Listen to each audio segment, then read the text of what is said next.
So after the success of my last video essay, or should I say kind of the first video essay that I did, which is the Cardfight Vanguard Divinez anime seasons 1 and 2, it was a very good video on my channel. Now, after the success of that video, I think it's time that I make a sequel, and that is, why does this season or these arcs exist?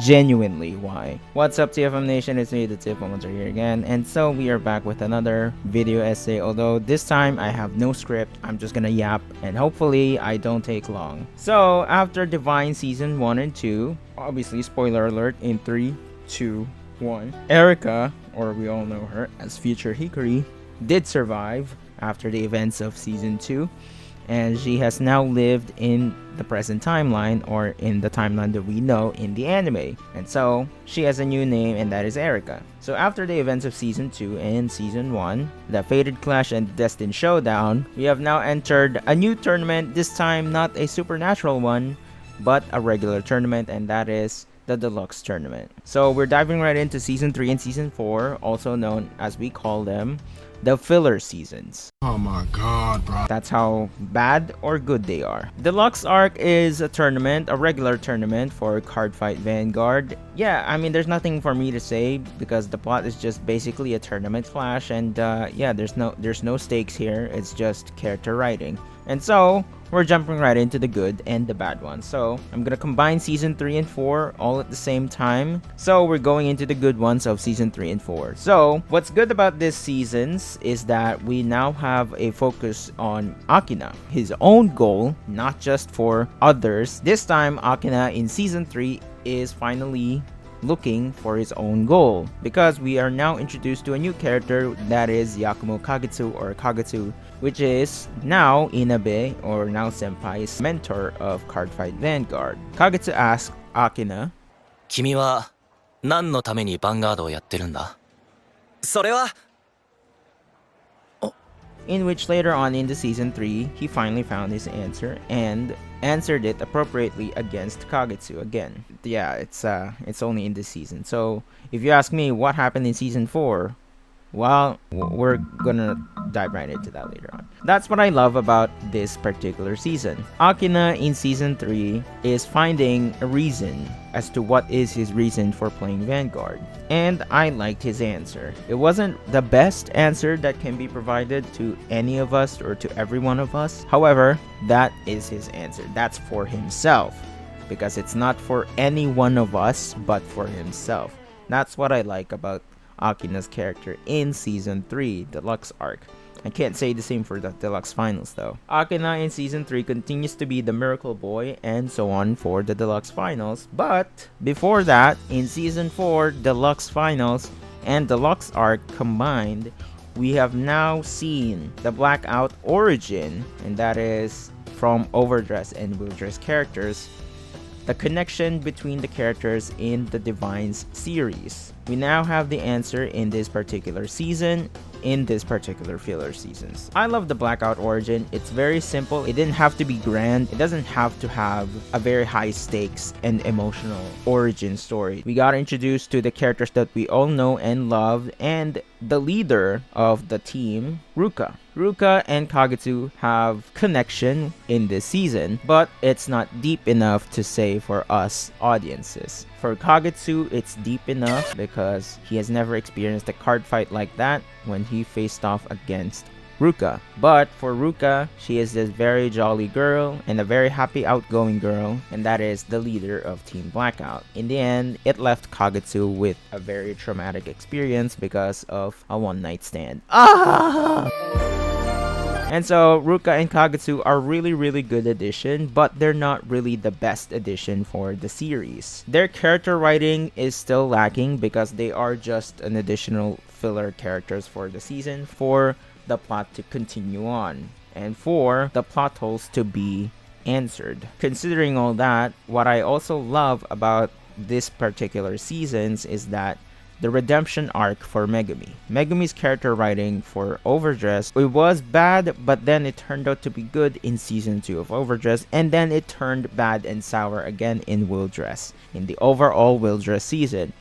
it made her character so bad that she became a jobber, which meant a sore loser. She continued to lose in the end. But that's not the case in Divine's Deluxe Arc and Divine's Deluxe Finals. She is there to redeem herself, to show us that she is worthy of being the leader of Team Blackout. Megumi's character writing and development throughout this season has been really well done. It's very astonishing to see Megumi shine even more than she ever did before. She proved us that she is not just a jobber, but is actually a great character. She embraced herself, she accepted herself for who she is, and that's what I love about Megumi. And speaking of good character writing, we also have the forgotten characters to be remembered as well. They also had good character writing in the end, because we have the forgotten characters like Kyoma, who is Taizo's best friend, and Yuna, the #1 fan of Mikoto, the idol. In Season 2, we got introduced to these characters, but they are long forgotten because they are just jobbers for Season 2. But in Season 4, Deluxe Finals, they have redeemed themselves in one specific episode, and that alone made their characters so much better. We've already been established to their characters in Season 2, but it was further enhanced and was further improved upon in Season 4, Deluxe Finals. Yuna has set her goal for herself this time, not just a fan of Mikoto, but for herself as well. Kyoma still turned out to be the big brother of the group and is like the father figure of the entire group, which also makes Kyoma like Taizo in the Fated Ones casts. And another good character writing in this one is the character writing and character conclusion of Mikoto. Supposedly character conclusion of Mikoto in Deluxe Finals. She had so much character development in this particular season, in one particular episode, and her character writing in this arc is astonishing. She was already good in the character aspect in Season 1 and 2. She was further improved in Season 4 Deluxe Finals. Even though she's not a part of the tournament, in the end, Mikoto turned out to be one of the best characters in the cast. Her answer for playing Vanguard and for not making Vanguard as her job but continues to remain as her hobby is already an exceptional answer, and that right there is a very realistic approach of Mikoto's character. Mikoto continues to shine beautifully as the idol and as herself, putting on the persona mask of an idol and being as herself in front of her friends and in front of playing Vanguard. What I also love about this particular season or this arc is Erika's character writing in Deluxe Finals. Erika has been the MVP in Season 1 and Season 2. She has been the secret main character throughout the season. She is the one driving the plot itself for Cardfight Vanguard Divinez. And so seeing her character in Season 4 Deluxe Finals in Deluxe Arc, it has driven her character so much better because her reasoning to live is so much better and is so much compelling.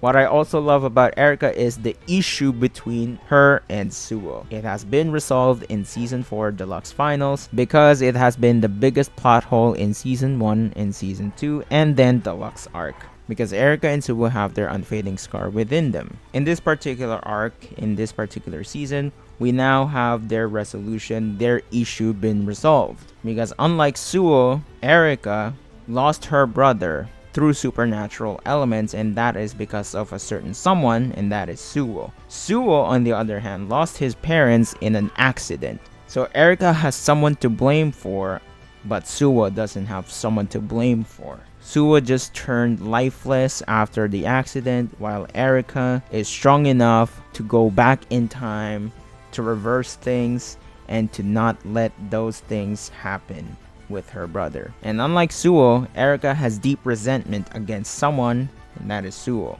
Suo doesn't have that, because Suo is the cause of Akina's death in her timeline. People tend to misunderstand that because we don't know what they're feeling. We don't know what it's like. But if we were Erika, we would have felt the same way. Of course, you understand that this Suo is different from the Suo in your timeline because everything has changed.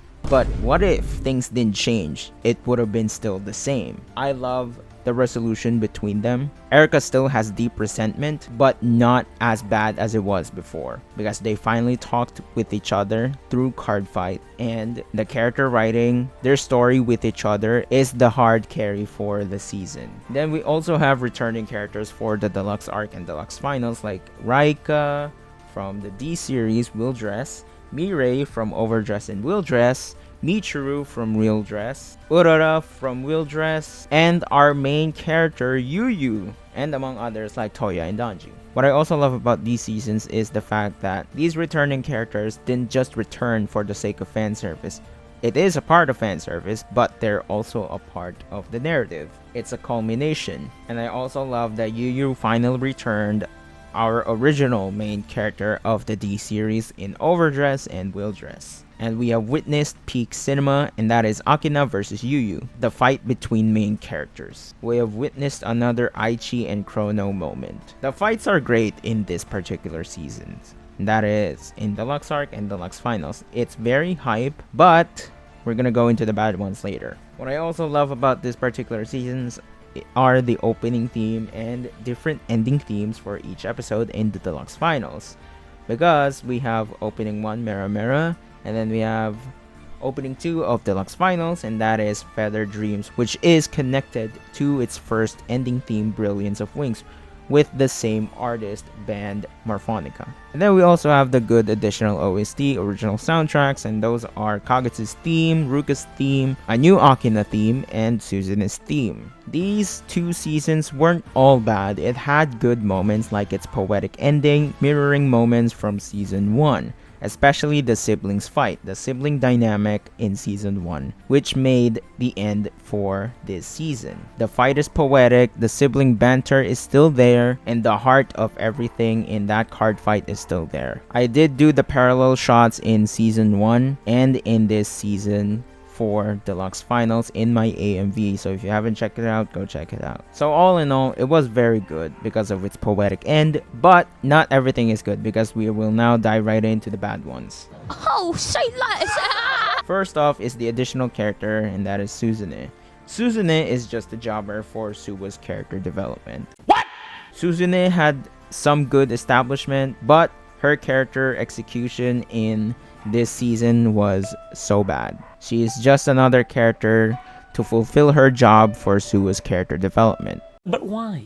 It would have been nice if we do have additional backstories of Suzune's family, that is the Rokoin family. It was a very interesting establishment, but not enough, which made these 2 filler seasons its own downfall. And then another thing is the returning character of Raika, just another jobber. Oh brother, this guy stinks! Even though he was the previous champ of the Deluxe tournament. But what I did like about Raika returning is the fact that he crushed another main character like Yuyu, and that is Akina. And another thing is now had 0 developments in these 2 seasons once again. Now had a very interesting character writing in season 1, but has fallen off shortly after season 1. Then comes season 2, then comes season 3 Deluxe Arc, and then finally the Deluxe Finals, which made her turn into just another character for Akina's sake, for Akina's character writing. Uh-oh.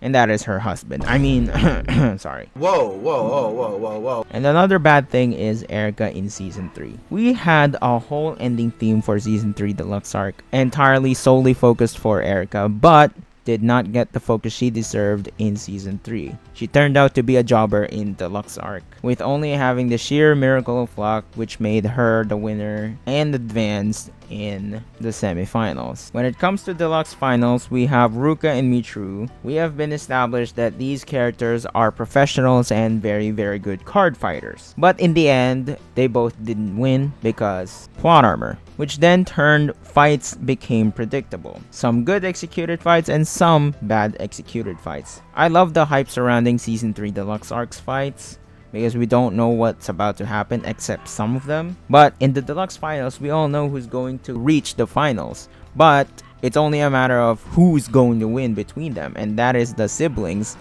Akina and Erika. Because of the predictable fights, it made the season really bad. It's really hard to pull off a very predictable plot in a still very good executed anime or story in general. Because in this particular season, Akina's character writing is wasted in Season 4 Deluxe Finals. Because of plot armor, we have been established that he is the Miracle Boy. He is the embodiment of Miracle. That is why he is the plot armor himself. His deck is plot armor. He himself is plot armor. He is the Miracle Boy, and so is his deck. But because of that, people are getting sick of him because of his plot armor, because of his miracles, and in terms of overall story. We are getting tired. Akina is a very compelling character in Season 1 and 2. It has fallen off in Season 3, starting from Season 3, when he finally found something that he's doing for himself. And the fact that I say that Akina's character writing is wasted is because the ending feels rushed and it didn't feel earned. To us, a lot of fans, we were disappointed. But I don't feel like he didn't earn it. Because I do feel Akina still earned that win, but it's a matter of character writing, the narrative. If Erika would have won that tournament, if Akina lost that fight, we can still have room for more character writing, character development for Akina's character in the next season, Season 5, Parallactic Clash, or the Mythish Ward as we so call it. And if Erika would have won that fight, if Erika would have won the tournament, it felt so much more earned because of her character writing being done. Her character is concluded. So does Mikoto, but the bad part is we're getting Mikoto back in the next season. We already had good conclusions for these characters, but they are returning for the next season. And I feel like that's just not good writing. Unlike my video essay for Cardfight Vanguard Divinez Season 1 and 2, I was dick writing and glazing.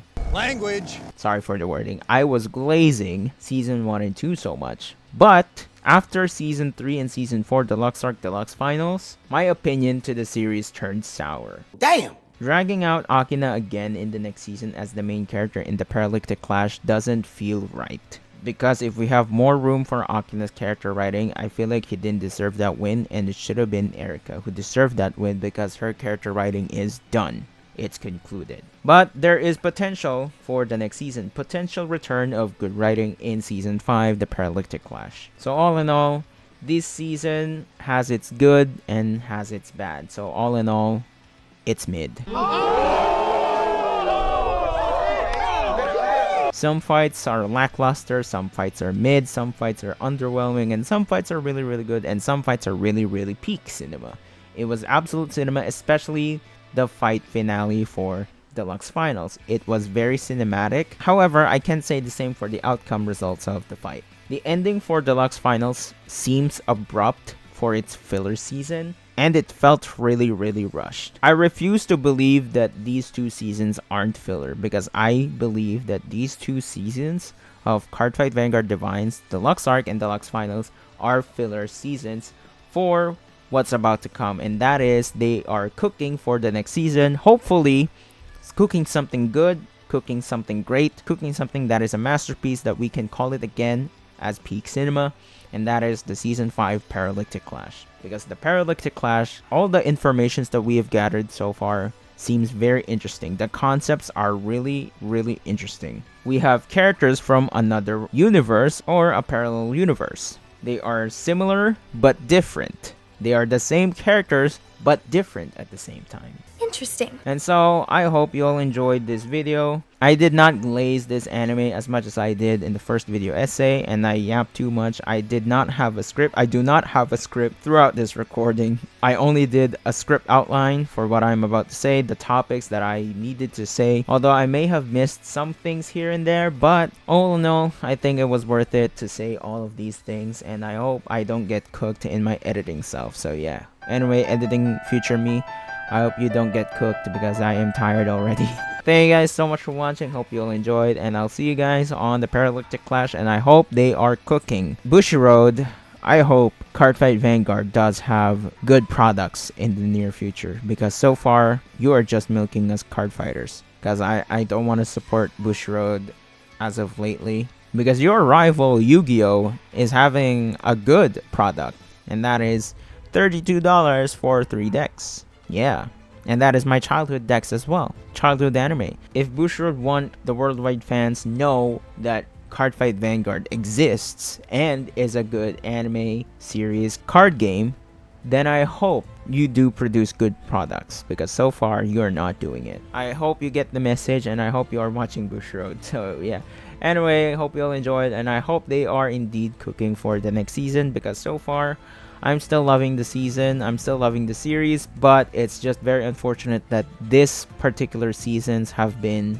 extremely cooked badly. They are extremely mid and very lackluster, very filler, and wasn't really necessary. So yeah, anyway, hope you all enjoyed. I'll see you guys on the next one. Thank you guys so much for watching, and stay tuned for my next video essay. And I feel like it's gonna be the Eminence in Shadow or the Dynazenon Gridman series, well, depending on you guys, whichever one you want first. So yeah, anyway, I'll see you guys on the next one. Peace out.